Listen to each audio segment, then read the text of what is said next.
Right, lovely, thank you.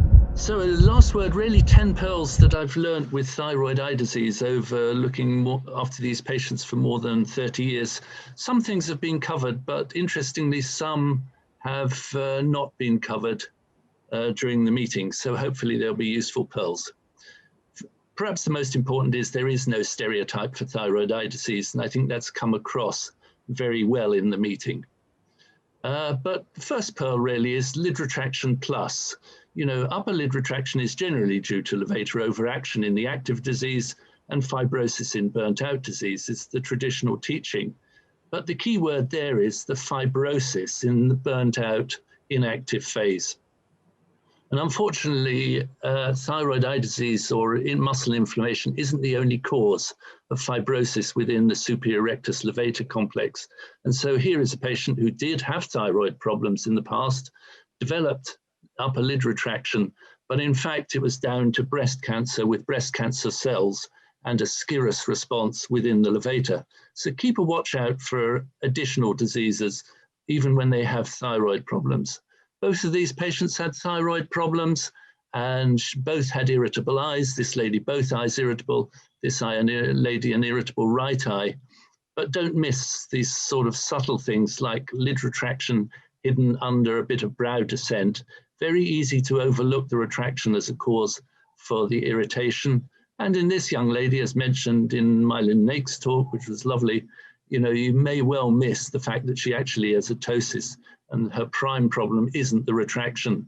Her prime problem is the ptosis, despite previous thyroid abnormality. So, second thing is the red eye in thyroid eye disease. And red eye in thyroid eye disease is due to the inflammatory dilatation of blood vessels and or the raised episcleral venous pressure. And here in particular, this has been brought up before, we have a real problem with a rise in pressure in the orbit. And so this patient developed red eye over a few days, red eyes, and had a previous problem with overactive thyroid, but had been controlled for quite a long time. And it just didn't seem to settle. It didn't quite fit. It was somewhat red, somewhat congested orbit. And in fact, what she has is a low flow dural shunt. This is another patient. They don't look the same as the vessels within thyroid eye disease. With the shunts, they tend to be much more snaky, and obviously the scan will show diffuse enlargement of the muscles, very similar to thyroid eye disease. You may have a small rise in pressure in the eye, but the giveaway is the large vein with the change in flow on ultrasound, Doppler ultrasonography.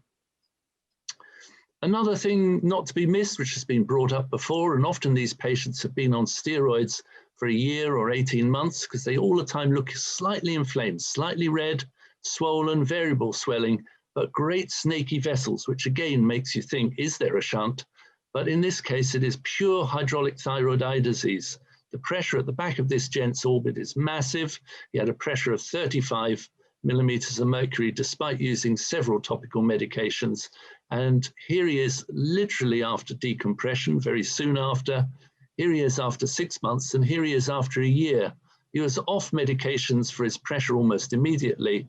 And notice he's actually not had any blepharoplasty at all. So a lot of this leakage of fluid was pure passive leakage due to the dilated episcleral vessels. And these patients with dilated episclerals due to hydraulic disease need decompression. Third pearl, chemosis and redness in thyroid eye disease. The red edema of the conjunctiva and or lid redness are due to leakage from inflamed vessels in thyroid eye disease. Well, the answer is not always thyroid eye disease, even in patients with thyroid problems. So this chap was on thyroxine and developed irritable eyes, but in fact it turned out that it was an itchy redness and he was allergic to ivy and was not actually thyroid eye disease that he was originally thought to have. This patient, again, thyroid abnormality, had been thyrotoxic several years before, with really quite marked prominence developing more recently. But the giveaway was his peripheral neuropathy, a sensory neuropathy and wasting of the muscles. And when he took a biopsy, yes, he has big muscles in his orbit, but he also has fluffy infiltrates, and he actually has sarcoidosis, giving the peripheral neuropathy and the orbital problems. This lady also had been hypothyroid and was on thyroxine, apparently well controlled, started developing problems. She had leukemic deposits. And just remember, inflammation is a tissue response and not a diagnosis. Other things like bisphonates can induce orbital inflammation and can confuse the picture. The fourth pearl, big muscles and thyroid eye disease. Obviously, large muscles are generally due to thyroid eye disease, as we see pretty typically, but beware of the single large muscle. It always makes you slightly unhappy, or if you've got a lot of really, really big muscles. So for example, here, a typical sort of myositis, single muscle, but it could be something else. This girl had had thyrotoxicosis in the past, but that was quite a long time back. But she started developing diplopia, as you can see, and she had several large muscles, as you can see. But what is unusual is that she has an exotropia, or an exophoria, and limited adduction, in other words, a tight lateral rectus. And with her pain, this is clearly an idiopathic myositis rather than thyroid related.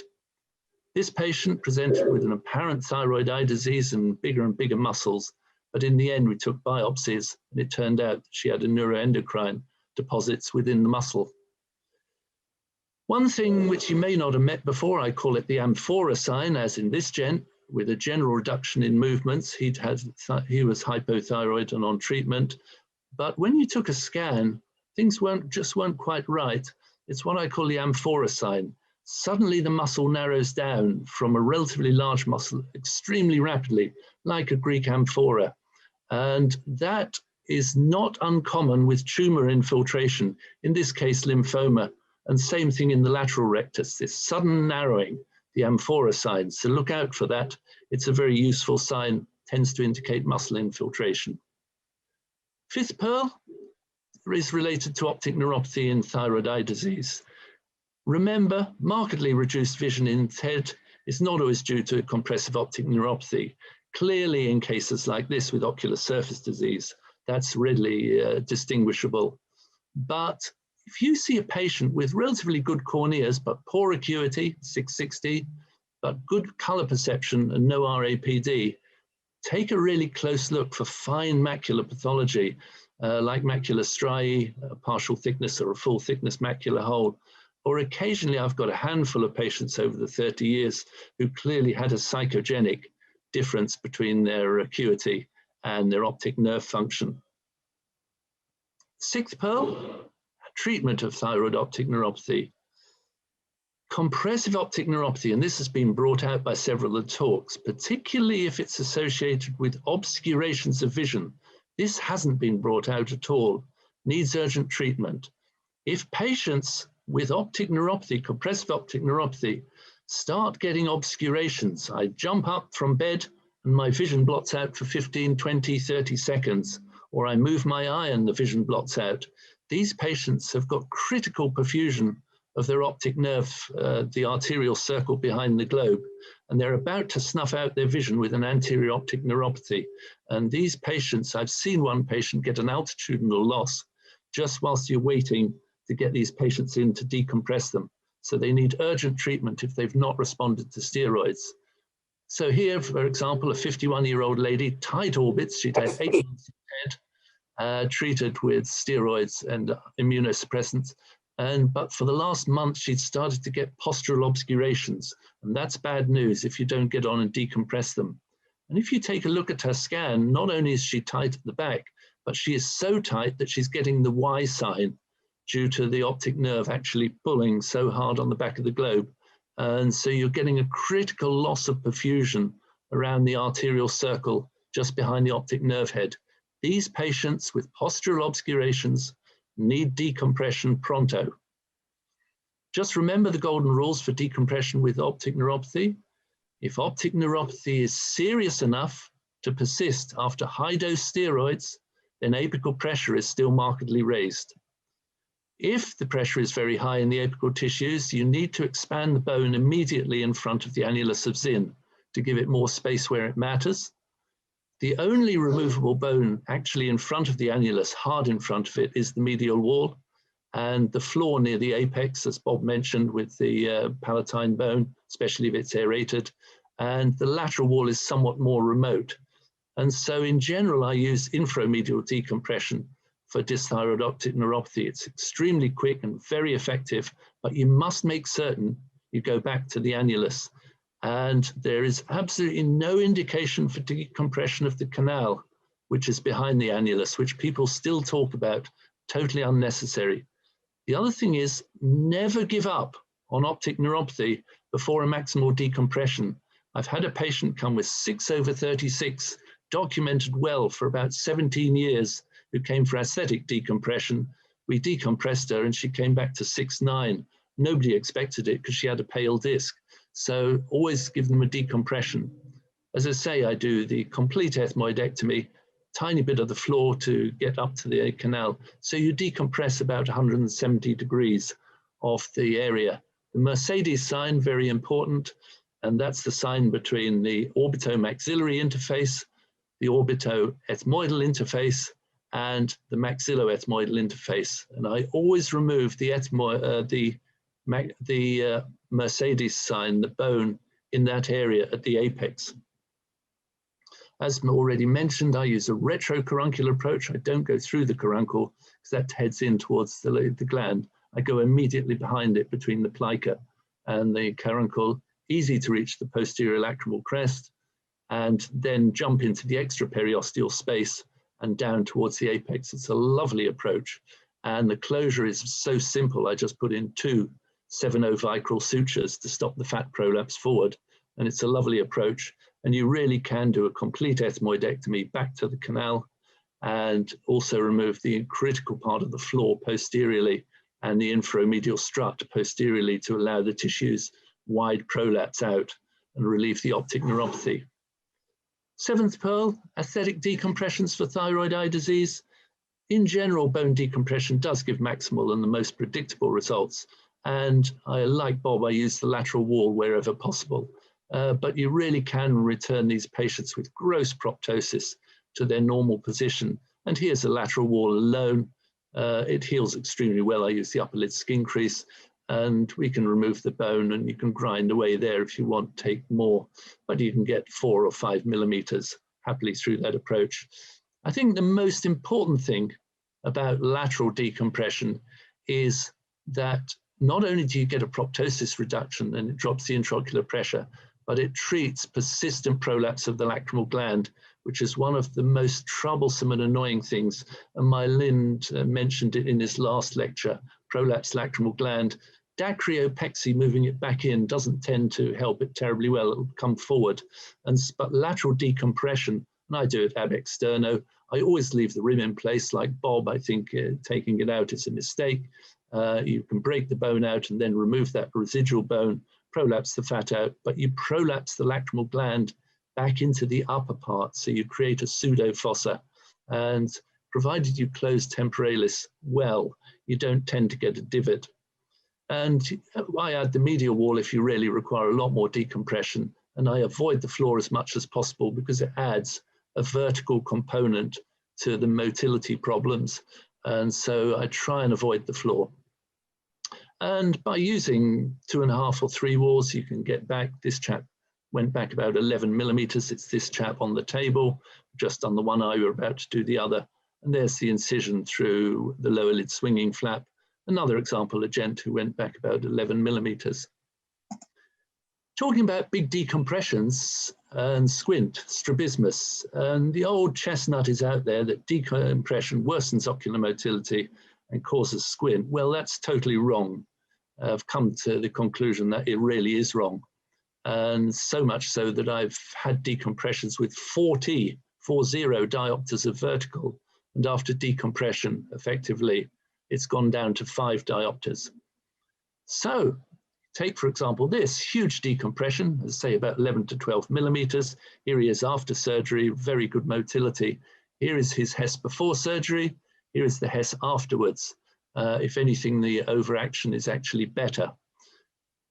Okay, you say that's bilateral, so of course it's going to do better. So we'll take this chap with his unilateral, severe left-sided restriction, severe. So he goes back 11 millimeters with decompression, but look at his motility. It actually improves. There's less overaction on the contralateral side, and his motility opens up. So the old chestnut that it worsens motility is wrong. Why does it improve motility? Well, of course, if you've got a restrictive muscle like this, restrictive muscles plus proptosis, you've got a double whammy, a tight muscle that doesn't allow a globe to move when it's already on the stretch. Put the eye back in the right place and you help the muscles. The second thing is that the oblique, the superior oblique, actually, when you've got a lot of proptosis, is heading forwards instead of its normal action, which is from further back. And so that will alter it. So let's get rid of this chestnut that it worsens motility and causes squint. But where does this abnormal come from, this abnormal idea, this incorrect rumor? It doesn't worsen motility, but what it does do, of course, it changes the phoric range so that lateral decompression shifts the patient towards exophoria.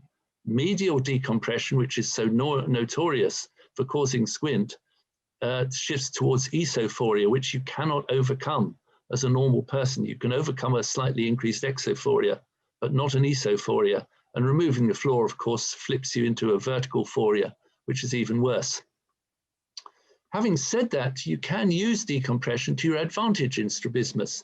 So, for example, this patient with a left hypotropia, really quite severe and quite severe restriction, she needed 2 walls done. So on this side, you do the medial and the lateral wall. And on this side, the hypertropic side, you do the lateral wall and the floor. What is the net effect? Well, here she is before surgery, and here she is afterwards. Still has a vertical squint, but a markedly reduced overaction simply by tailoring the motility. Here she is beforehand trying to look up, improved up gaze or reduced up gaze on the right, so disparity is less. And here she is in primary position with a considerable improvement.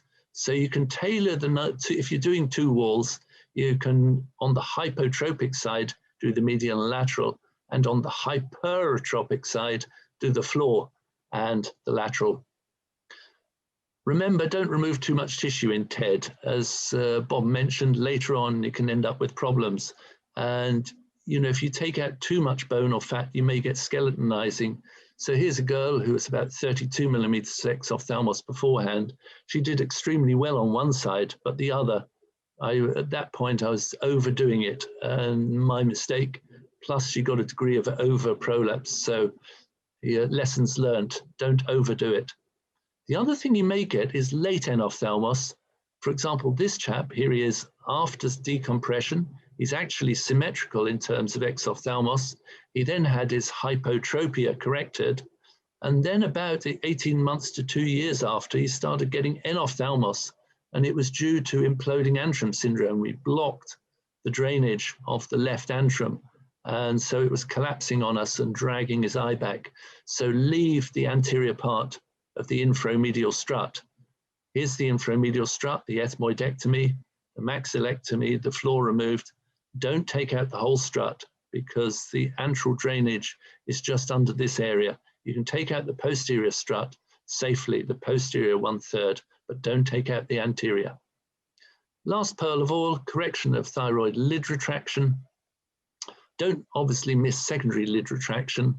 And so, for example, pick up on primary lid retraction, which is less in up gaze and more in down gaze, in contrast to secondary lid retraction, which tends to disappear on down gaze, and this is due to a tight inferior recti, and get more on up gaze. So make certain you get them the correct way round.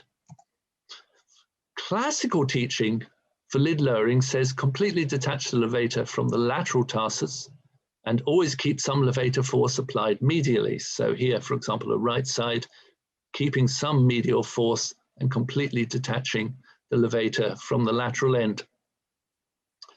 Yes, that drops the lid, but interestingly, after lid lowering, you'll quite commonly still see a degree of lateral flare. And I've often wondered why this was, despite all our efforts to transfer the force medially, why you got this. And it wasn't just proptosis. And so we now use blepharotomy. And so when we started, we were doing this and then go up here. to try and stop any effect of this part on the lateral part of the lid.